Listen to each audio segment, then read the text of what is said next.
Okay fine. देखो people, अभी जो हम लोग सिचुएशन डिस्कस करेंगे ना, this is very much similar to what we have studied in the chapter of centre of mass, what we have studied in the chapter of rigid body dynamics, in the topic of moment of inertia, जहाँ पर हमने negative मास का concept use करके हमने numerical solve किया था।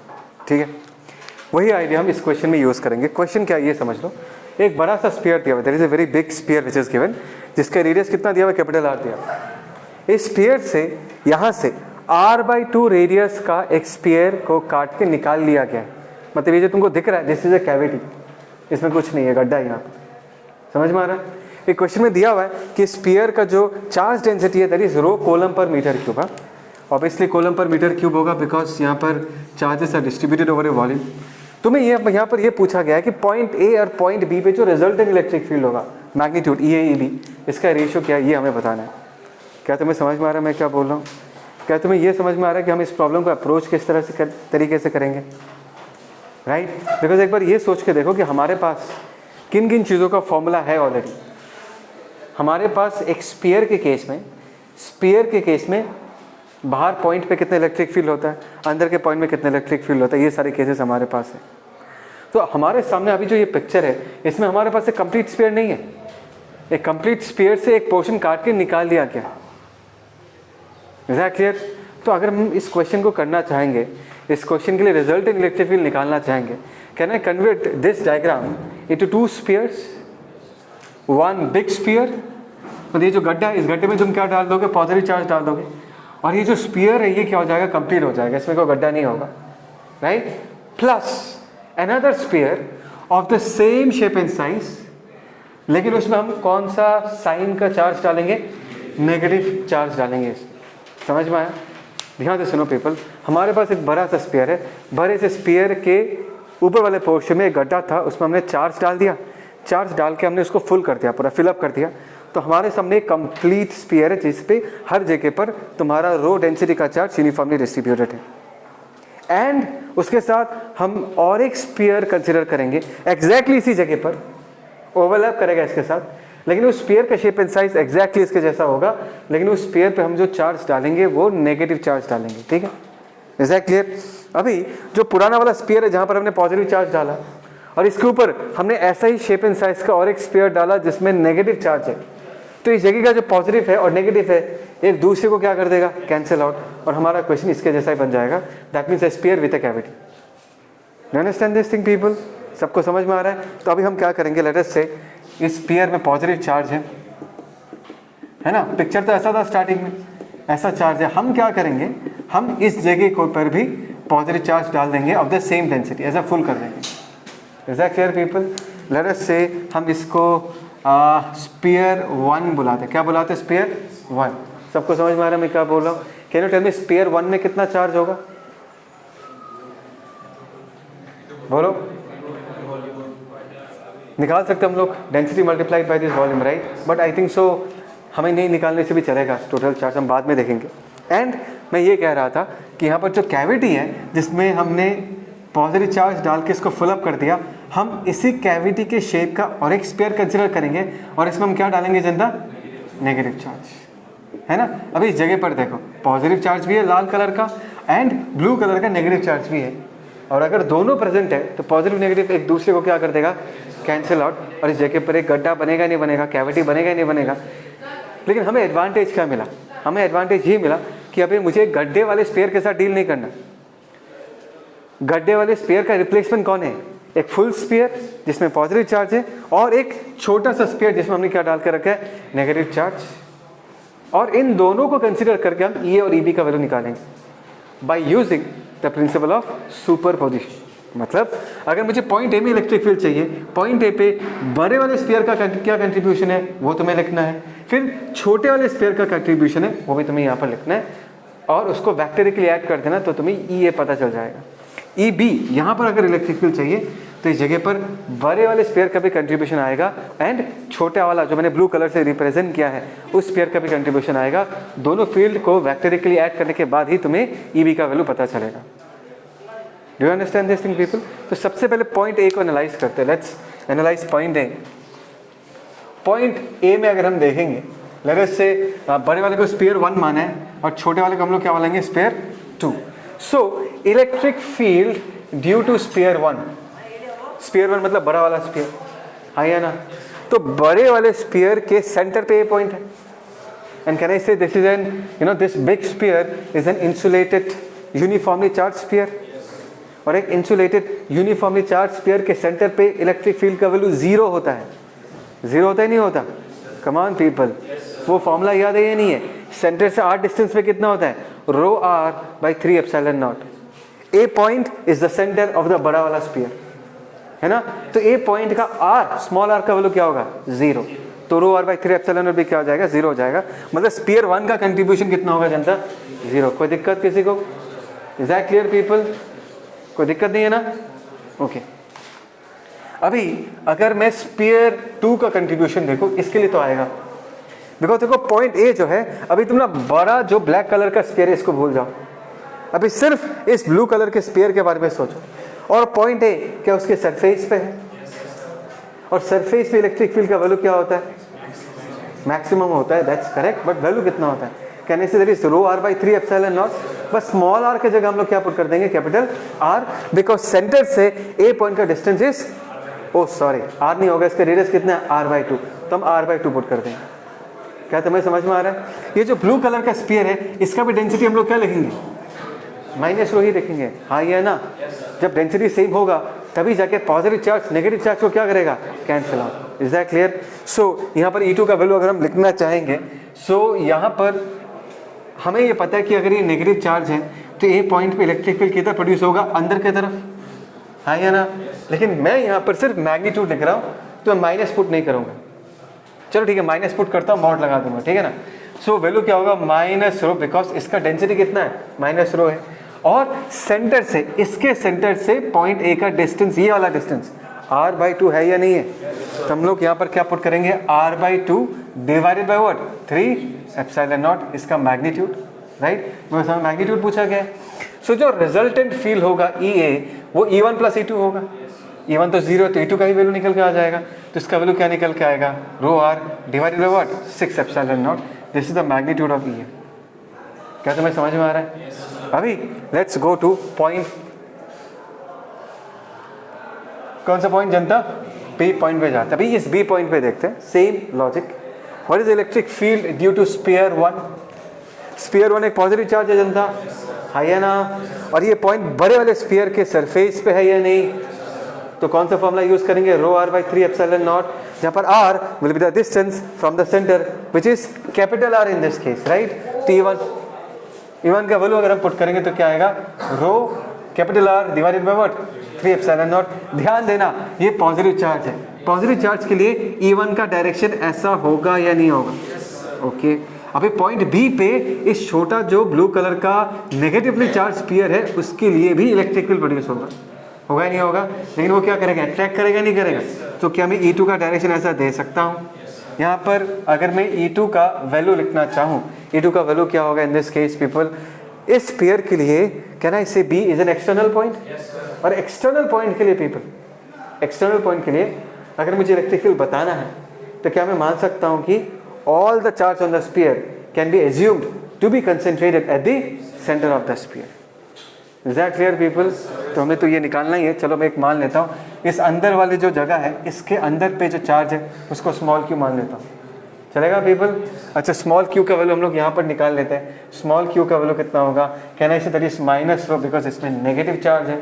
और इसका वॉल्यूम हम लोग क्या लिख सकते हैं, 4/3 pi r by 2 the whole cube. तो क्या निकल के आएगा, माइनस रो, कैलकुलेशन देखना है एक बार, 4/3 क्या आएगा, पाई r cube divided by what, 8. 4 2 जा 8, ये क्या निकल के आ रहा है, minus rho pi capital r cube divided by what, 6. क्या मैंने सही लिखा है? Can I say this is the charge which we can assume to be concentrated at the centre of the sphere.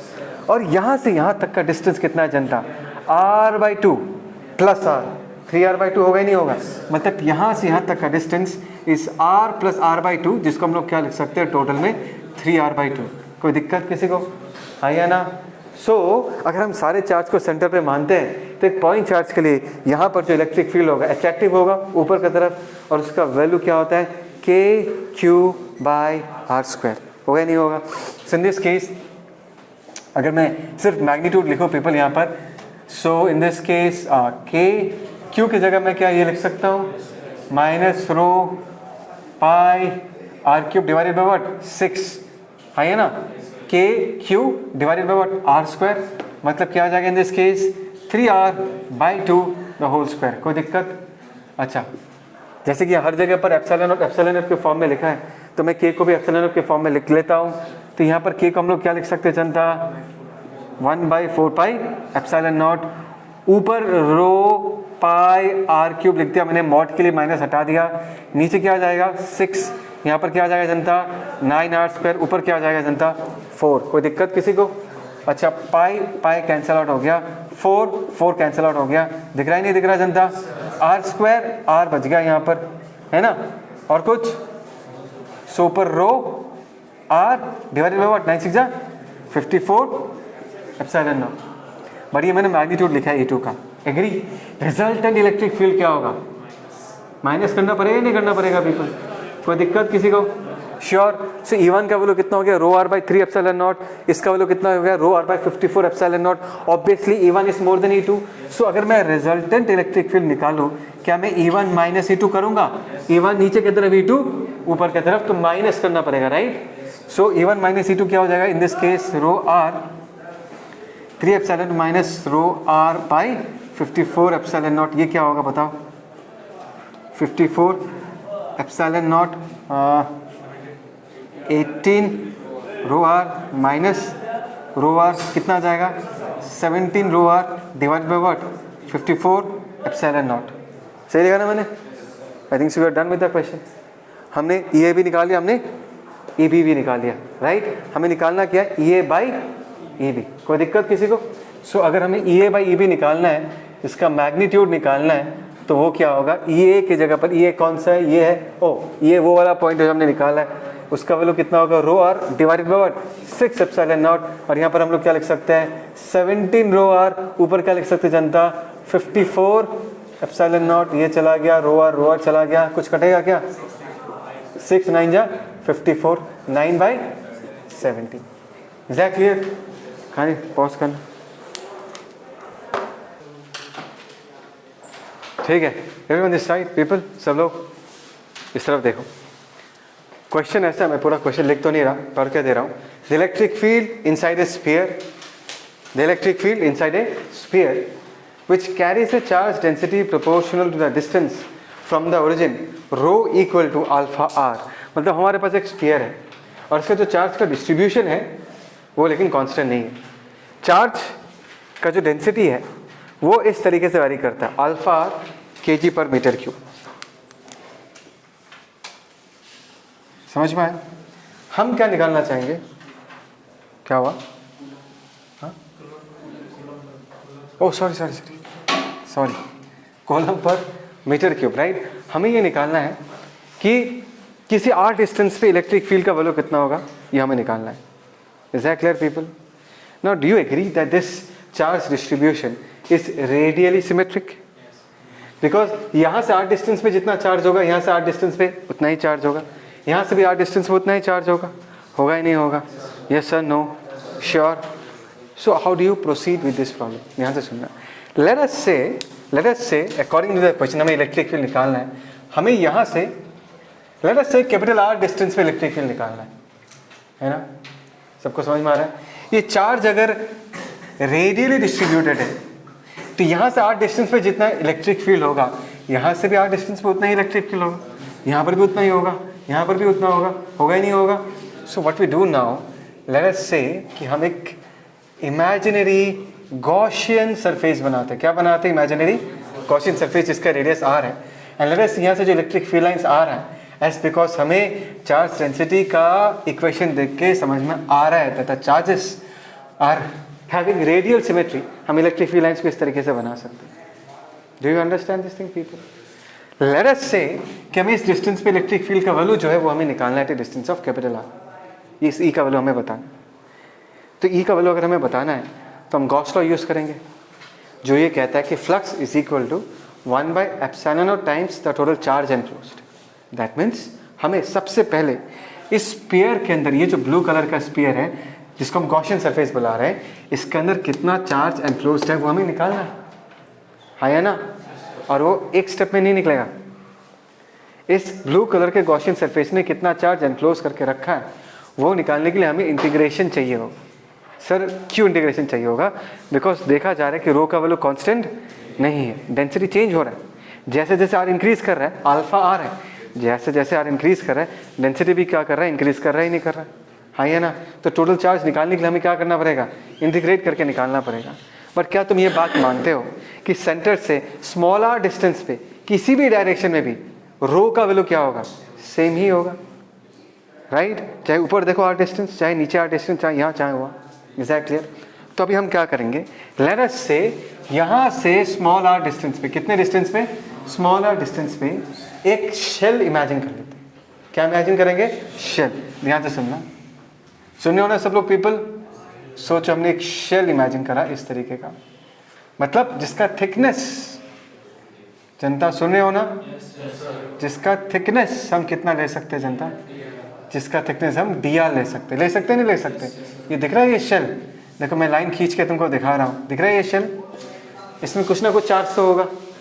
और इस शेल के हर एक पॉइंट में क्या मैं डेंसिटी को अल्फा आर मान सकता हूँ, सेम मान सकता हूँ? तो हम सबसे पहले इस छोटे से शेल में जो छोटा सा चार्ज है उसका वैल्यू निकालेंगे, ठीक है? तो ये जो छोटा सा शेल है जो हमने यहाँ पर ड्रॉ किया है, इसका वॉल्यूम कितना होगा, टी? कैन आई से ये शेल का cross sectional area into thickness? अभी शेल का क्रॉस सेक्शनल एरिया कितना हो जाएगा जनता?